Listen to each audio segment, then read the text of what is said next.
12 জন ব্যক্তি যারা ভারত থেকে পুশিং করার জন্য বিএসএফ চেষ্টা করেছিল, কিন্তু বিজিবি বিষয়টা বোঝার সঙ্গে সঙ্গেই বিজিবির সঙ্গে আমাদের এলাকার পাবলিক সহ ছিল, সেটাকে প্রতিহত করেছে এবং সেই 12 জন লোক এখন বর্তমানে কাঁটাতারের ওই গেটের কাছেই আছে।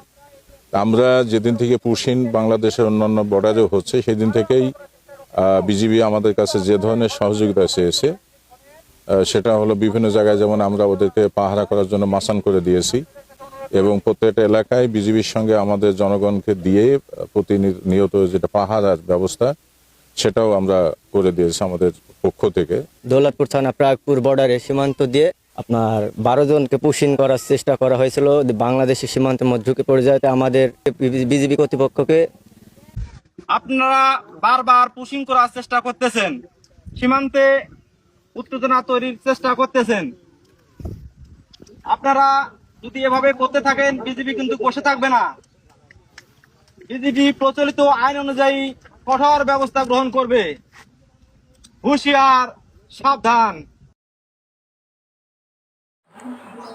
সরকার পরিবর্তনের সাথে সাথেই বাংলাদেশের বিভিন্নভাবে কখনো সাম্প্রদায়িক সম্প্রীতি নষ্টের চেষ্টা, যেমন হিন্দু মুসলমানের মধ্যে সংঘর্ষ অথবা হিন্দু অত্যাচারিত হচ্ছে এমন ধরনের অভিযোগ করে ভারত থেকে বারবার বাংলাদেশে অস্থিতিশীল পরিবেশ তৈরি করার চেষ্টা করা হয়েছিল এবং সর্বশেষ যখন বাংলাদেশ একটি নির্বাচনের পরবর্তী সময়ে ভালো একটি পর্যায়ে যাচ্ছে, ঠিক সেই সময়তে আবার নতুনভাবে আবারও বারবার পুশিংয়ের চেষ্টা চলছে।